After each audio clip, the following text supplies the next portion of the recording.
Guys, welcome to Catholic Sanity. In this channel that I aim not to just give you information but to give you formation. So this is the second video of my mini course that I'm giving to you guys for free in YouTube in order to have some light in this chaotic modernity. Integrating, of course, psychology and Catholicism and not the opposite way around. And this second video is about how can I know that I will not regret in the moment of my death? How can I know that I will not regret? The first requirement for you to know whether you will regret or not in the moment of your death is really simple. You need to have a life goal. And that's why I have my first video. The link is in the description. Okay. In my first video, I would talk about this. I would talk how the life goal really is and etc. and give you an instruction about this direction for Catholics especially. If you're not Catholic, don't worry, take it as if it was some sort of mythology and etc. But whatever, the principles work for every single human being. So make sure you check my first video, make sure you checked it. So after you set the direction of your life, after you set your life goal, where you want to arrive, where you want to achieve, or at least a general direction that you're pointing to, come some problems. I could think, when I was preparing this video, I could think at least on three problems that every single person that is trying to seek the main goal, is trying to follow some sort of direction, will handle. And because we don't want to regret in the moment of our death, because we don't want to arrive in a hospital bed and like, man, I lived the life of other people, and or I could achieve more but I didn't, and then you just realizing on that moment, that you could be more and you didn't, that you could be happy and you weren't really happy. We have these three problems that you'll be always paying attention to. Like I said in the last video, our life goal will be changing not 360 degrees. Usually we will be pointing to one direction and we're becoming more narrow and more narrow and more narrow until we find the thing that we will die for. You get what I mean? So you need to be willing to change your goal. And the first problem that I saw is, how do I know that the direction that I'm pointing, or the thing that I want to become, is the highest thing that I can achieve? How do I know? This is a valid question, because you wrote the thing on the paper and then you're like, okay, this is really interesting, I really like it, and etc. And yeah, might be that direction, but you can go maybe more far away from there, like transcend that, go beyond that, or some things are wrong, and what is the criterion that I should use to judge that? You got what I mean? That goal. How do I know? That's a problem, right? And we get ourselves in that position. And first of all, because it's the first time that you're writing this, especially if it's the first time that you're writing that, you need to be patient with yourself. Be patient. First of all, be patient. Okay? Breathe, my friend. Breathe. Okay? Be patient. Be patient with yourself and accept that the goal will be improving with time. Like my YouTube videos should be improving with time. With time too. You know what I mean? So your life goal will be improving with time. So you need to be a little bit detached from it. Little by little, it will become more touchable. It will become more visual. It will clarify things. You got what I mean? With time, when you get more mature and etc. And this is normal. But what is the criteria for me to know, and this is harder to know, whether I know what is the direction. I know what is the direction already. It's somewhere on the north. It's somewhere in this direction.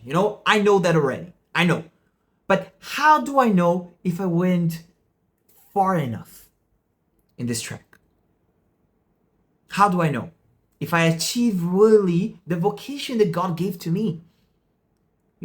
like in the talents parable that Christ gave, like some people he gave one, the other one he gave five, and the other one he gave 10. And the 10 one, he used all the 10 talents, And sometimes because we don't know what we are capable of, what humans are capable of, we just, because of some mental restriction, we don't arrive there. We could reach something really beautiful and something really high and something really, we could be really, really happy. But sometimes we just can't conceive it. And then comes one simple thing. My friend, you don't know what you could possibly be. You don't know that. You don't know. You don't know what is the best version of yourself. You don't know. And this is an exercise of humility. Like I really don't know. I really don't know what is the best version of myself. Although I did this exercise seriously. At least I expected you did it seriously. It had a huge impact in my life. This the first video exercise. If you did the exercise seriously, like, oh God, this is what I think that is the direction that your will is telling me to go.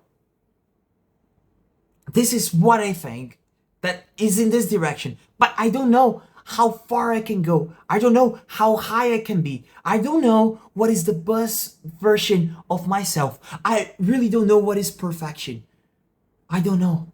I really don't know what that means. And because of that, we will need to enrich ourselves. You will need counseling. Counseling not from me, not from your dad, not from your mom, but some people that were really great too, and that they reach something really high. You will need to dialogue with the great people of the past. And how you dialogue with them? You will need to read their books.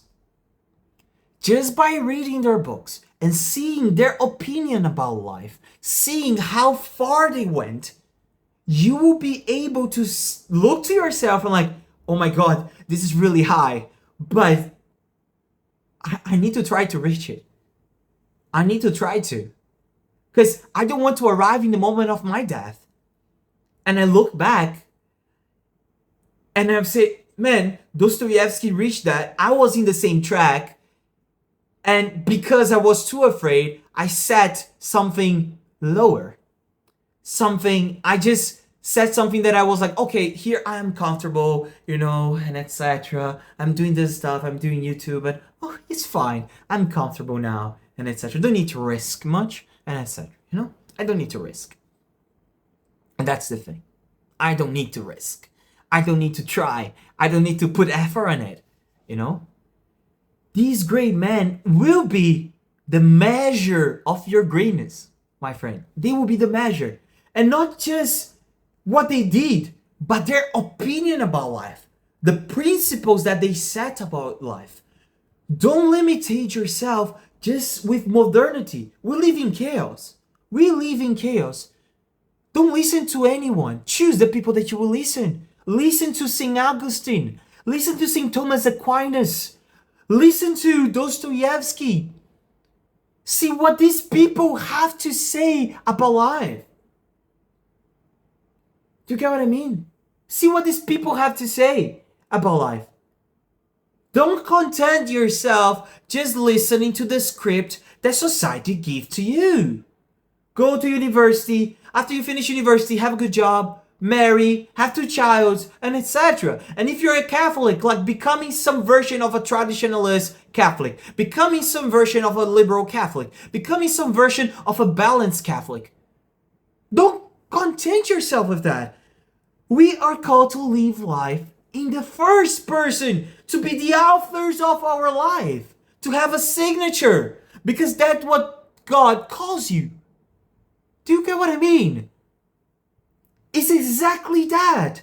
And in order for you to reach that and become unique, you will need the opinion of the great men. You will need the opinion of the great men. Because these people, they lived their lives in the first person. They were authentic. You will need to read the life of the saints. You will need that. And you will need their opinion. You will need their counseling. You know, you will need them. You will need to start from them. You know, so please, please, don't, some people has this pride saying, oh, I live in modernity. We are so developed.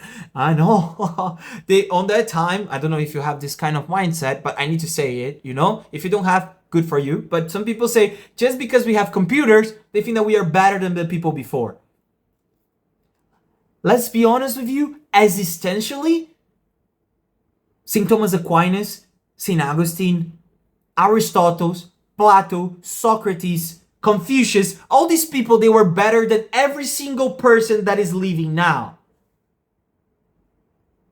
Every single person. That's why we need to look for their opinion. And just because of that, my friend, just because of that, we need to look to their opinion. And not with the lens of modernity, not judging them like, oh, they are so from the past. No. Because they are the great men. You're not the great man yet. They did something. You're just greater than someone when you did something more than someone. And I doubt that you will write a theological summa like St. Thomas Aquinas. I doubt that you will write the confessions like St. Augustine. I doubt that you will write the degrees of pride of St. Bernard of Claraval. You get what I mean? I doubt that you would do that. So please be a little bit more humble. You know, we need a tradition. Trying to improve without a tradition, trying to improve without the tradition of the great man, is like tell a child that tells their parents like, Dad, I will not wear clothes anymore. I will wear bananas. You know, I will wear bananas. I will not poop in the toilet. I will poop in the floor. Tradition. What is tradition? It's respecting what the wisdom and what the people from before they achieved. And after considering everything, the most important things, the most important books, we can add something on it. Before that, you're just being too presumptions, you know, like thinking that you did something new. Okay? But it's possible to be authentic. We need the help of them to be authentic. You know, because they were authentic and they will teach us with their ideas, you know, how to become authentic. So the more you study things from the past, literature especially, because it's easier, you know, and more illustrative, the more that you study the wisdom from the past, these great men, the more that you can become like them in your unique way. Okay, so this was the first problem. You know, if you want to go far enough, you will need to have the opinion of these people that went really, really far. You know, you need to ask the advice of these great people. Okay? The second thing that bothers us and will not let you reach that is your circumstances. You know, is your circumstances, is what the situation that you're living now. After we have a clear direction in life, what happened is that we come back to reality. We come back, like, after seeing the future, we come back here and like, okay, I have this. Your parents didn't change. Your girlfriend didn't change. Your friends didn't change. Your work didn't change. The place that you live, your country didn't change. The church didn't change. You know, the institutional crisis is still the same. You know, your mental health issues didn't change. Your inclinations didn't change. Your addiction didn't change. Anything changed. The only thing that changed was the direction that you are pointing. You know, before you maybe were pointing for a bunch of directions. Now you're pointing to one direction. And that's amazing already. But now you will need to be, again, patient with yourself. Be really patient with yourself. Don't freak out. Don't step on people. Don't tell your wife like, hey, I never consider life seriously. Now I am considering. So please, I need to divorce you. You can't divorce, my friend.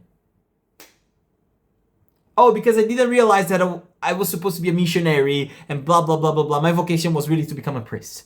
So now I need to, you know, divorce you. No, that's not how things work. You know what I mean?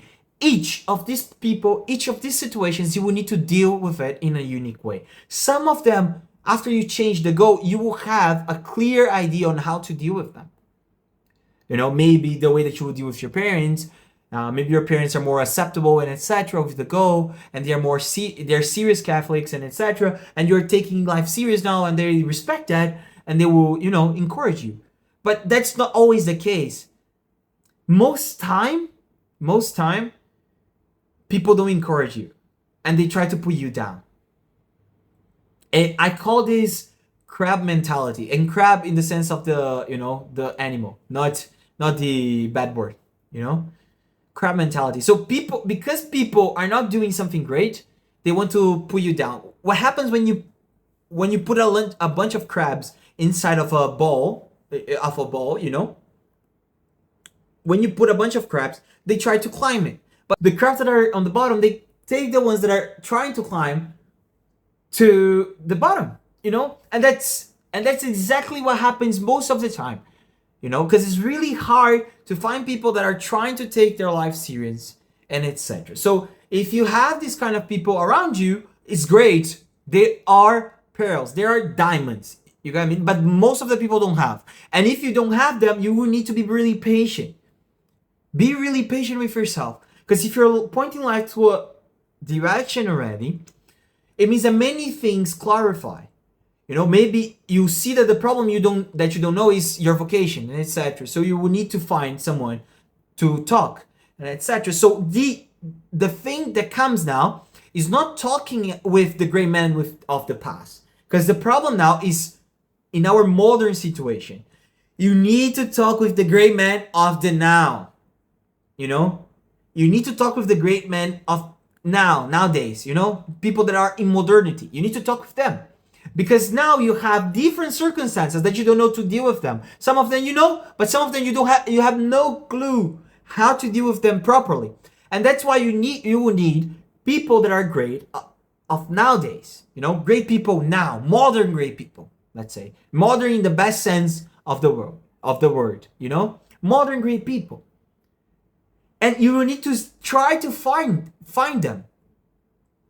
Once you find one person that is great, really great, someone that is magnanimous, someone that is trying to live life seriously and is longer in this journey than you, he will teach you how to deal with the situations. And not just that, if he's intelligent and etc., he will introduce you to the wisdom of the past, to this great man of the past.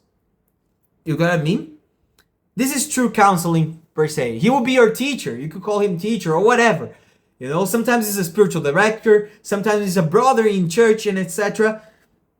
You will need to find this person in order to give you guidance in the particular circumstances of your life. Okay, Daniel, this is really hard. I mean, it takes time to find someone that is great, near me, man, or at least someone that is capable to give me counseling. It is really hard. Nowadays, like I said in the first video, we have an institutional crisis inside the church, outside the church, and etc. It's quite hard to find someone that takes life seriously and will take your goals seriously, will encourage you, and will not, will not treat you as a child. We'll treat you as a other human being, with dignity and etc. And, take life serious in general. It's quite hard. It's quite hard to find this kind of people. And that's the thing.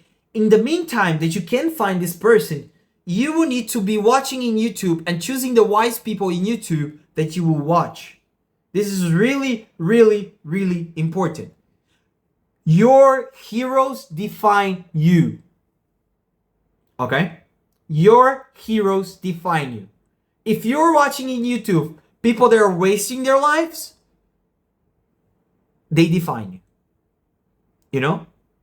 Who you put in a pedestal, they define you. So you will need to find people of wisdom, people that give reasonable advice for life, people that you can take something from. Because these modern wise men or modern great people, they might even introduce you in the early tradition. This was the case for me with Jordan B. Peterson.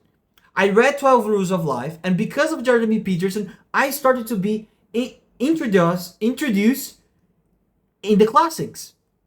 introduced to Dostoevsky, introduced to Camões. Camões is a Portuguese author of my language, you know.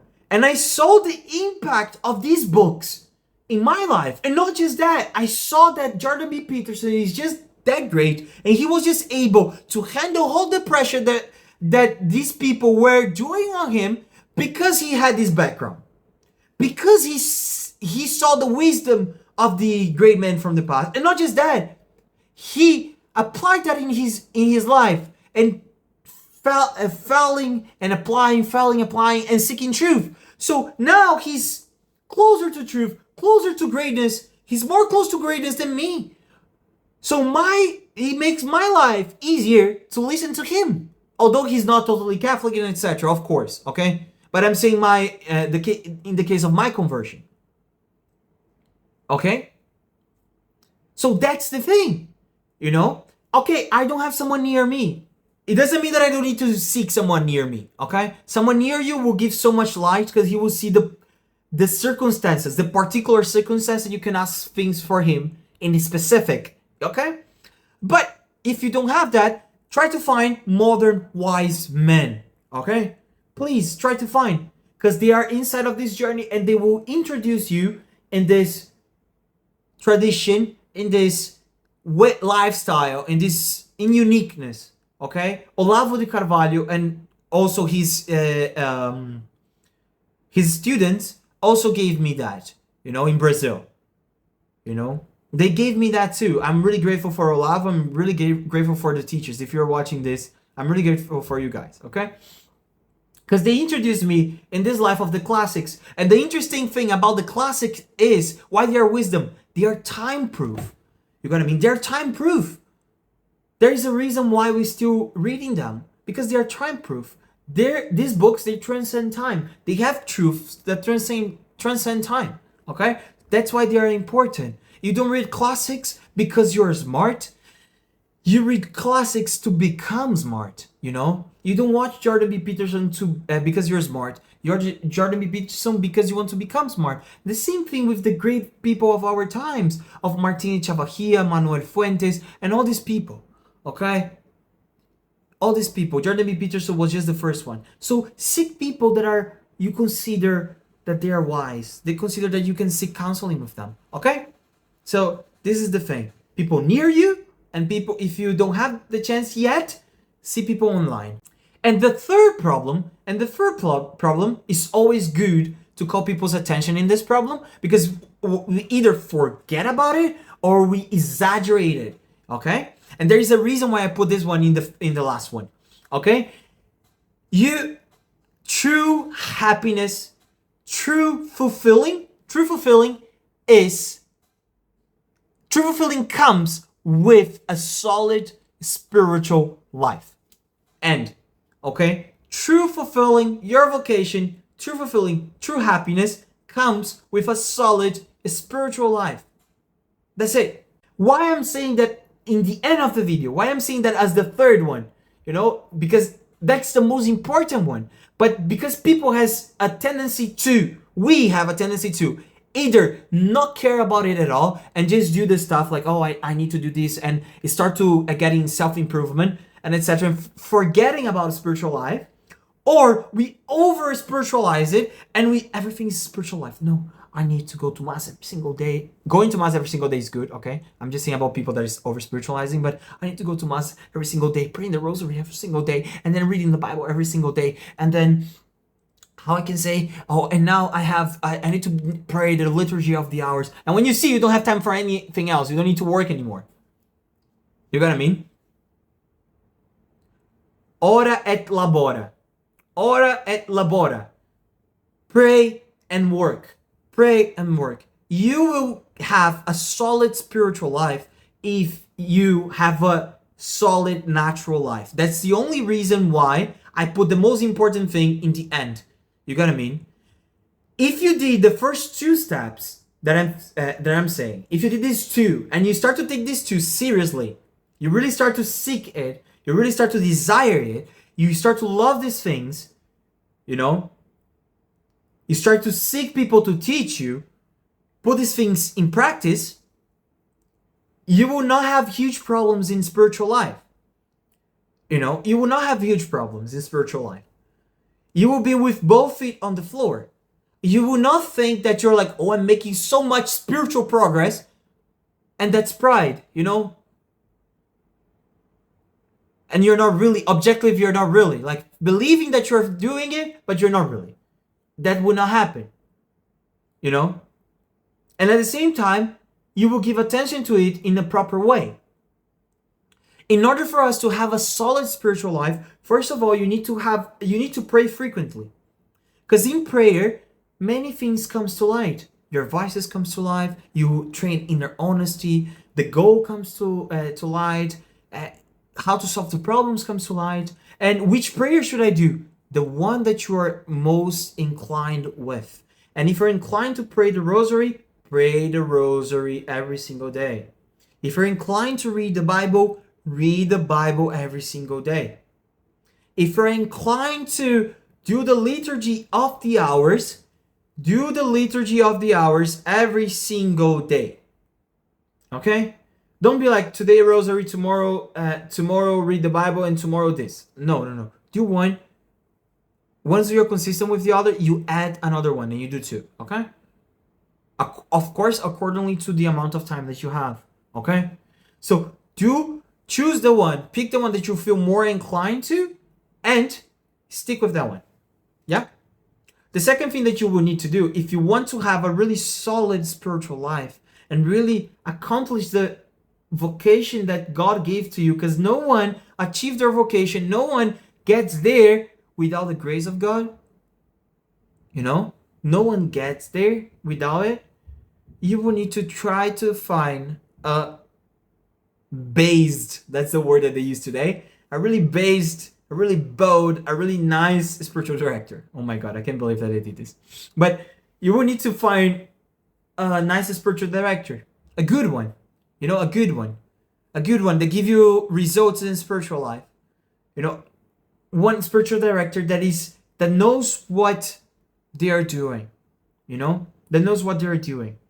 In YouTube, there's a bunch of content about spiritual life and etc. You can also try to check it in order to give you a general vision of what is spiritual life.